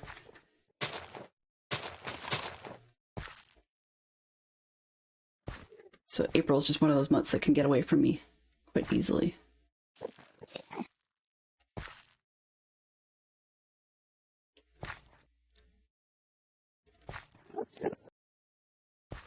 Yeah, I was actually going to name my bees after some of the various book characters. Both the main characters and potentially their sidekicks. Like we'd have Dr. Watson, for example, and Hastings and Lestrade and Inspector Japp of Scotland Yard and a few other places like that. But unfortunately, if I can't get these to stick around, then that plan's not going to happen. I mean, I could name sheep because they're sticking around. I might have to do that, but it just seems weird to name the sheep that are in the sheep farm.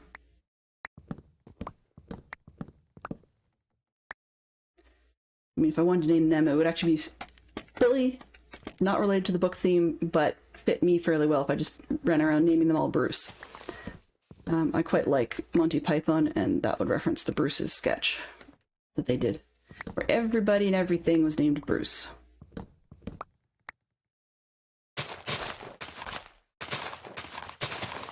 I didn't say everything, but everybody was named Bruce. And new guy comes along, and he's a teacher. Like they're all teachers at a school, supposedly in Australia, and the new guy, his name isn't Bruce, but everybody else is Bruce. So they ask him if they can call him Bruce just to avoid confusion. And he says, yeah. So they're all Bruces.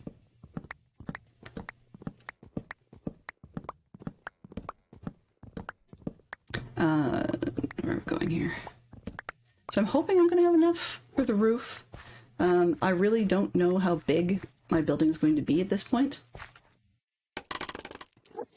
Do I have space? Yes, I do. So because of that, I may end up having to do another run to the Nether for more supplies, but I think I'm going to hold off until after I've got some of the building done so I can see where things are going.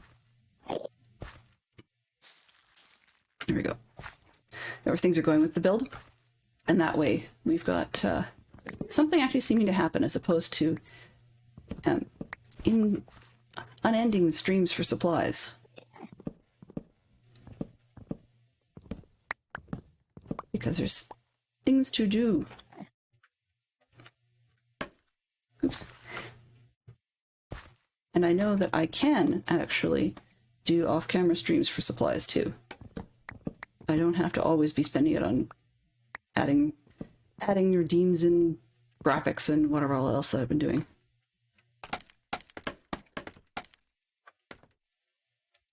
Once I've got a clearer plan of exactly how big the building's going to be and how it works, that would be great. I actually thought about spending some of the time on stream to test out some of the hidden door plans that I've got. May do that, but I don't know if I want to or not, because half the fun is not necessarily seeing all the workings of the bit in behind. I mean, to some, redstone is magic. To me, it's not, but then again, I'm biased. I grew up with a magician, so, you know. Magic is all in the art of how you present it. It's not in the illusion itself. I mean, sometimes it is. It's kind of nice to have a thing that goes, whoa, and you're the only guy that does that particular illusion. But there's the other side of it where you can see the same illusion over and over and over again for many, many years. And yet, what I'm impressed by is the art of the person who's presenting it. Sometimes it's the pattern they use, sometimes it's the misdirection they use, or the storyline, or the colors, or whatever. But it's all in how they present it. I don't get wow from a new effect anymore, because half the time I've seen enough pieces to know what that effect is based on and can build it. And so I see foreshadowing in a lot of things, like in magic tricks or magic illusions. I see foreshadowing in it a lot earlier than a lot of viewers would, simply because of that experience. So yeah, so when it comes to the redstone, I don't know if I'm going to attempt to treat it as magic or if I'm going to play with it on stream and see if I can get it to work. It'll probably be a mishmash of both, I think. Particularly the earlier stuff, where it's just almost creative style testing just to make sure I've got things working. And then maybe not do the part on stream when I'm actually incorporating it. I don't know. I have yet to figure that one out. But I'm not exactly a mistress of hidden doors or anything like that in terms of past experience. So it's one of those things that falls into the category of trying something new.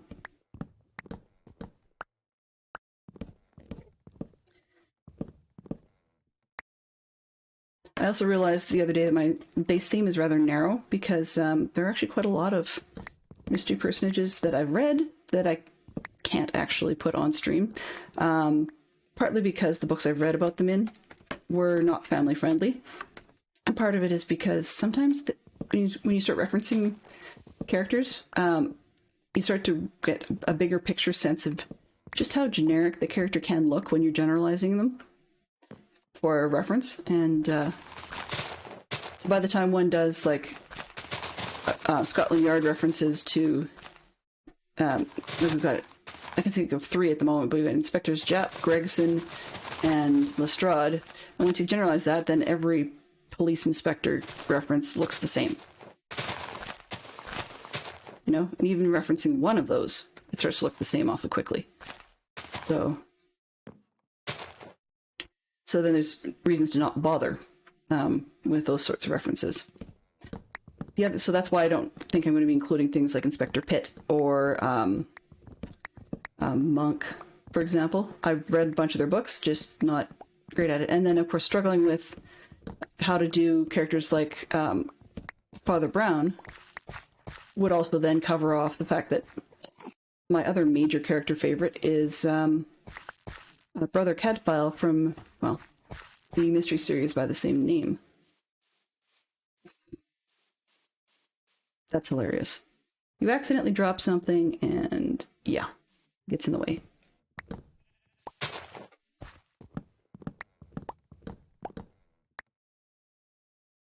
I keep forgetting this can happen, because I may have accidentally clicked on it with a handful of saplings, but the other thing is that half the time we do things so quickly in Minecraft that I forget that regen can be a thing. Not necessarily for trees, but for grass and stuff.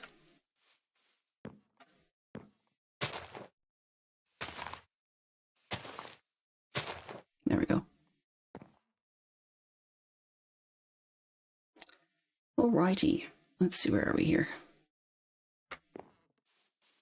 Pull this one down. How am I doing? Let's dump it off and see where we're at. We may actually be beyond. Well, it may. We are beyond a stack, so that's perfect. So this shulker's done. What else have I got here? I'll leave that one behind. I can get rid of those. Yeah, I don't think I have enough dark oak to be able to do that. Jungle, jungle, jungle. Can I do that with one sapling? Oh, well, I know where jungles are anyways. So if I can't, I can't.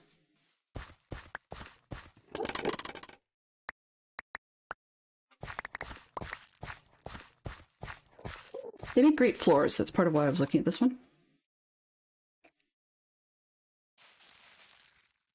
Huzzah. Alrighty.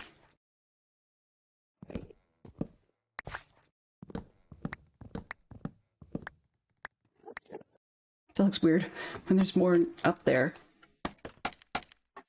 but you just couldn't see it because of the leaves. Ooh, not that. There we go. Alright, let's see. Can I get any saplings out of this one, or do I need to go to the jungle for more?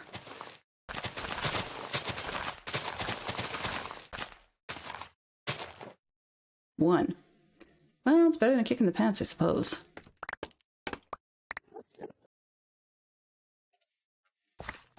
One.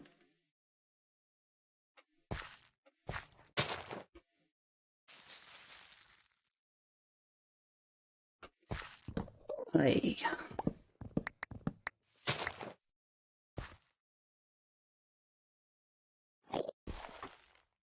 Just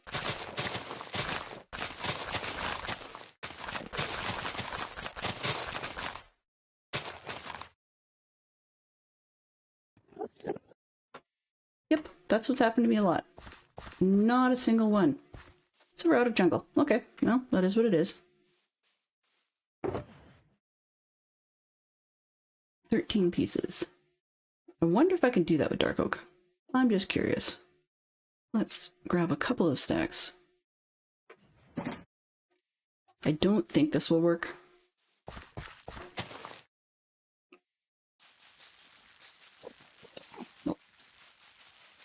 it's not going to.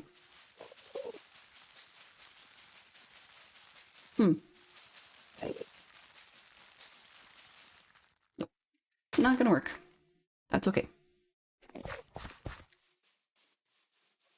One could say I could have waited for someone's answer to tell me that, but then I have to wait for that on stream, and yeah.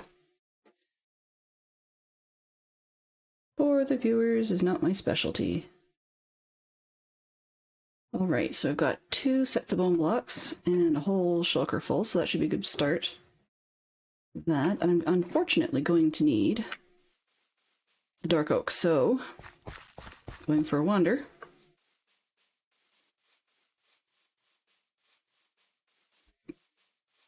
I'm hoping I'm going to recognize them with this mod pack on. It just occurred to me that I might not.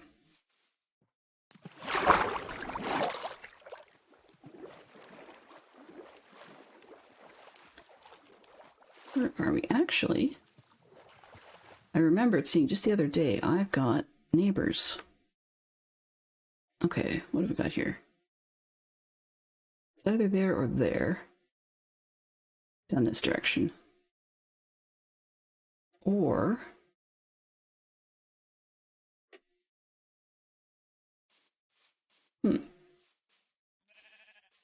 Bees? Really? Okay, well, since I'm that close...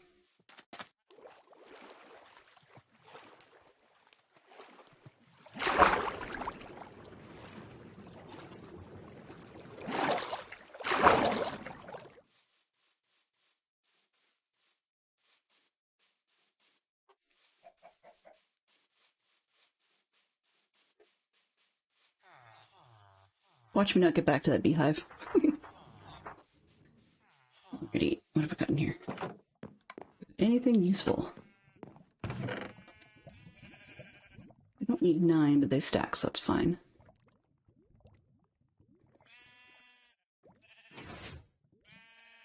Alright. Oops. Just in case.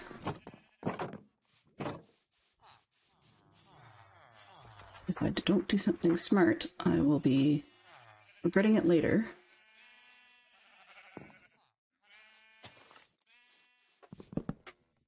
There we go. Put that away. Alright, so bees, here we come. Maybe. Maybe. We'll see.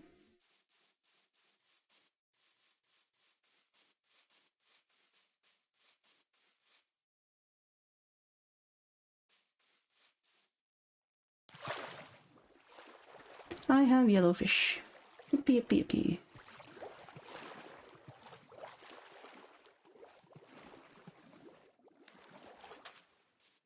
Alright.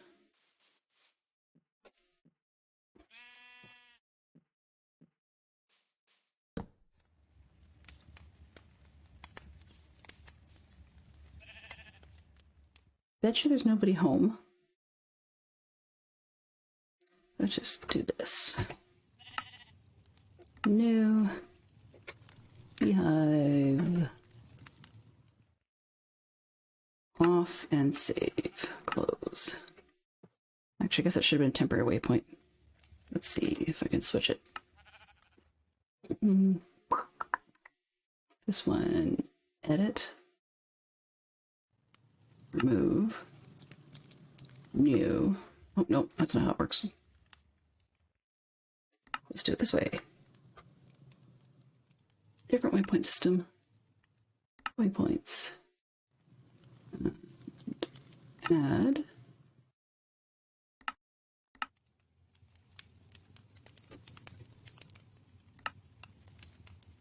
Fine, we'll just do that. Just the way we're going to initially. Save. Okay. Off. Good. Close. Alright. Oops, that's not what I want. I want this. J for jump, please. Thank you. Okay, now, what kind of trees do I have here? Regular oak. That's not going to help anybody. Those would be spruce. Okay. Wonder what those ones are. They're a little bit darker.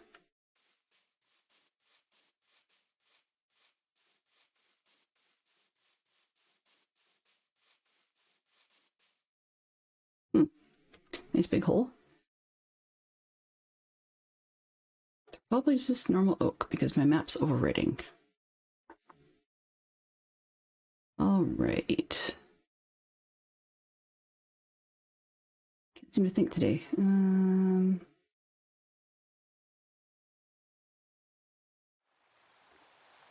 Oh, well.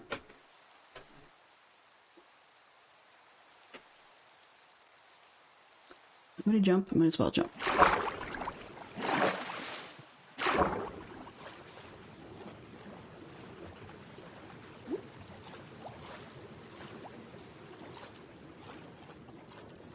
Let's see if I'm going to change my mind again. That I'm on my own territory. I hear there's somebody over here. So I'm kind of going, do I go that way and just check out what the trees are? Or I keep going the way I am? I think I should probably change my mind, at least go this direction for something different.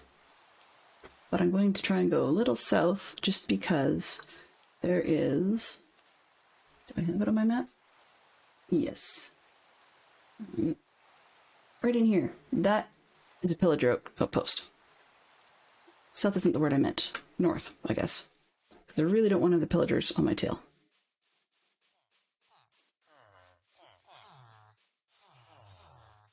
Let's get some good eats.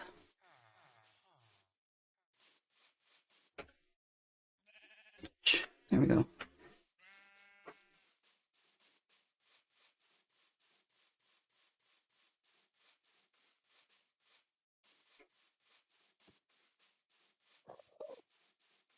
No more ender people, please.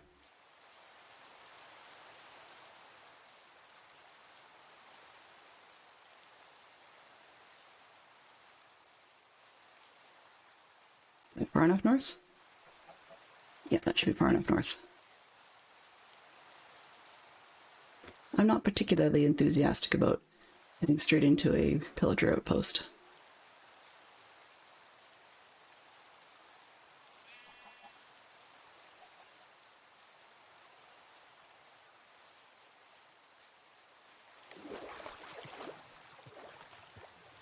Jungles, see? Told you there was something nearby.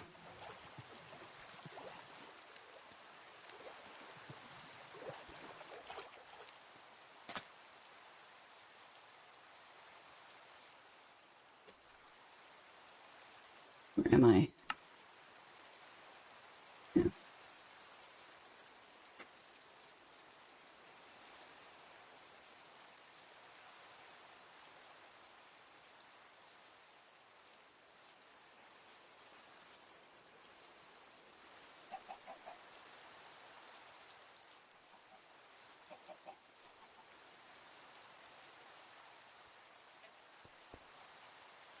Over landing.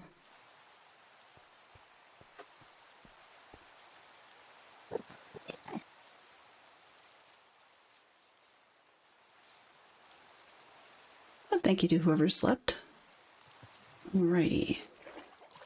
Well, it might not be a base, could just be another village. I'm okay with that.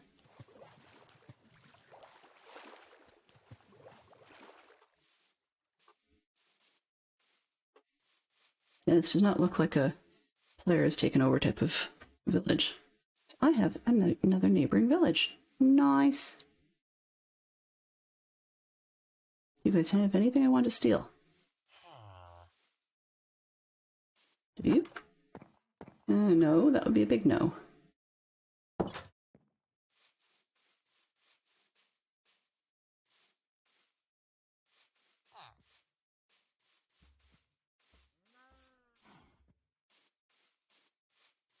What do you got in here?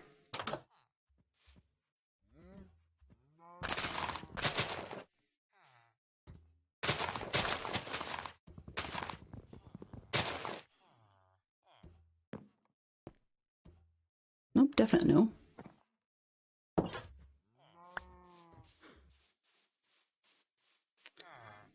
Villages, villages. Okay, nothing in there. I have a feeling this village has been cleaned out. Yep. One rather useless village. On the other hand, though, they got horses, which is a good start. And there's a jungle, and yeah. Oh, it's Nitwit City. Hello.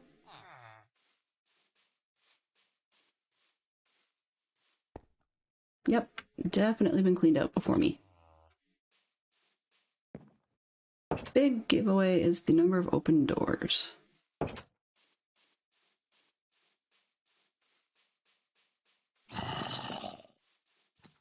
Go away. Underground monstrosity. There's grass in here? No way.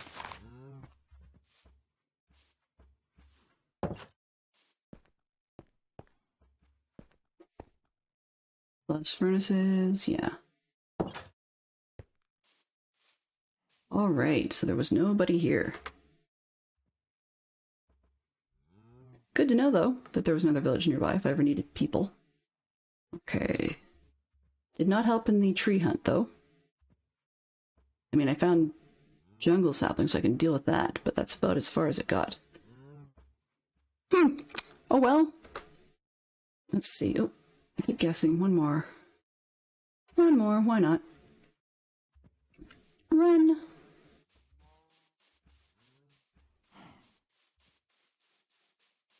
Nope. Those are regular. Regular oaks. Not super darks.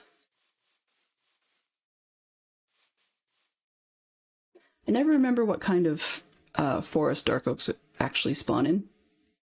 So that's part of the problem. I should actually look that up one of these days. I guess, and obviously there's dark oak forest. That makes plenty of sense. But I mean, as in, some biomes tend to be neighboring to other biomes, and other times they don't. So yeah, that piece of information would help. On the other hand, since I have a bad habit of not exploring anything, it's kind of nice to do something a little different for a change. One of these days, I might even grow a set of cojones to actually go exploring underground. Maybe. Maybe. Yeah, not much nearby. Okay. I'm just going to circle around back through the jungle and head home.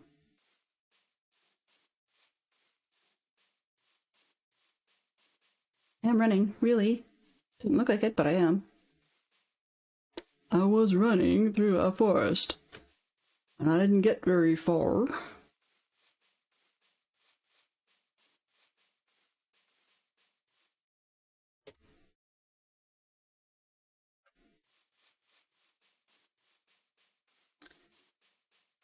I'm finding lots of holes I don't want to fall into, but other than that, not a very productive hunt.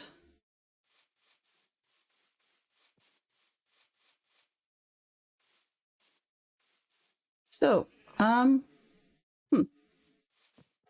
random question, well, not so random.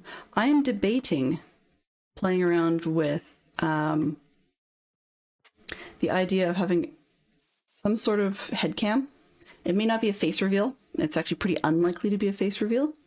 But I'm looking at mucking around with that sort of thing, and I'm just curious from anybody who may be hanging out in chat, is that something that you guys would want to see, or would that be sort of a waste of my time? I know they're not critical. Some people say they are, but it's not the be-all and end-all, I guess. But it's one of those things I sort of wonder whether or not I want to try playing with that. I mean, obviously I can do it if I wanted to, but that wasn't the point. So yeah, just the curiosity is if anybody would even notice and or care. Part of it is I stumbled across a piece of software called, or not, like a setup system called Vroid. which basically, I think it's Vroid, is what they're, oops, back to game. I think that's what they're calling it. But in any case, it's like a virtual droid, more or less. So it's a virtual avatar. Some of the VTubers are using it. I don't know if I really want to play with it, but it just looks really cool, and it's more of a challenge to see, hey, could I make a character I'd be happy with? That's kind of where I'm coming from. Don't have it too high in this one. Interesting rosebush thing, where they've made varieties to the rose bushes. I have 2. Excellent. Beehive, you're probably not full of anybody. Oh, we had one, and then I just... yeah. There. New waypoint. Beehive. Off, save. There we go. Eat something.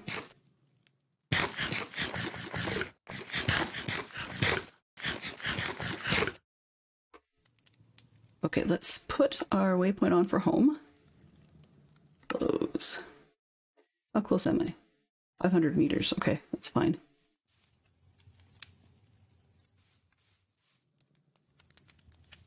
I shall come back and camp the beehive at some point. In the meantime, let's get home and call it a day. I think, what's that? Do I have one? Do now.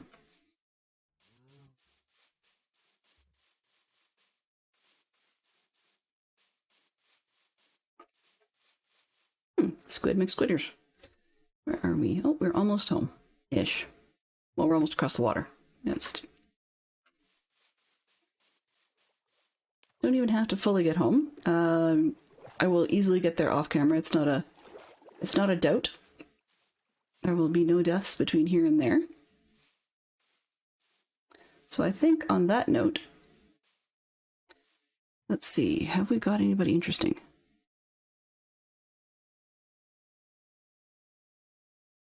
Well, we've got, see, Foxy, and we've got Cupcake Kitty, we've got Groova. Bruno's always a fun one. Or there's Pixel Riffs. Does anybody have any preferences into who they would like to raid? Any preferences whatsoever? I can pick one, but it's just... if you guys have a preference on who you want to raid, then just let me know in the chat. We're tiny enough today that whoever we raid probably won't even notice.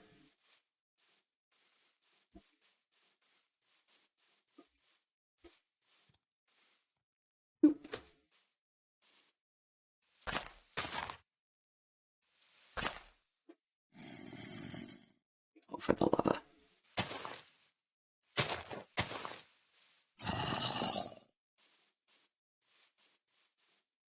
No, thank you. All right, well, let's... how far over did I go? I went way far up. Okay, well, we've been here half a dozen times before.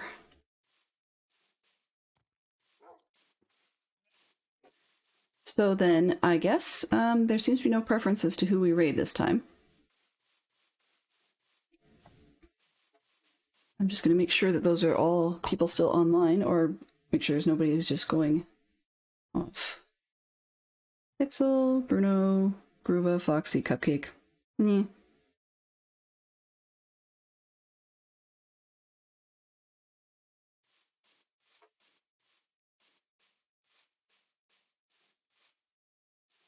They're all there.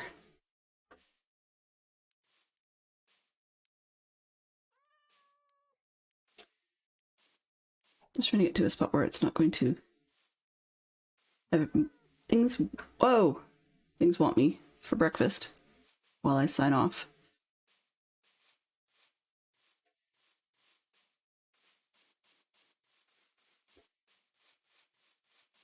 Lurk, yeah, can't blame you, Fantastic Sherlock Fox.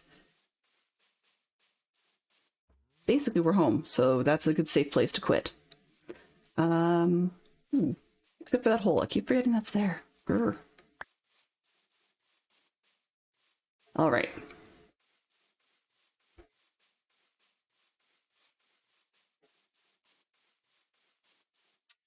So, once again, we are home.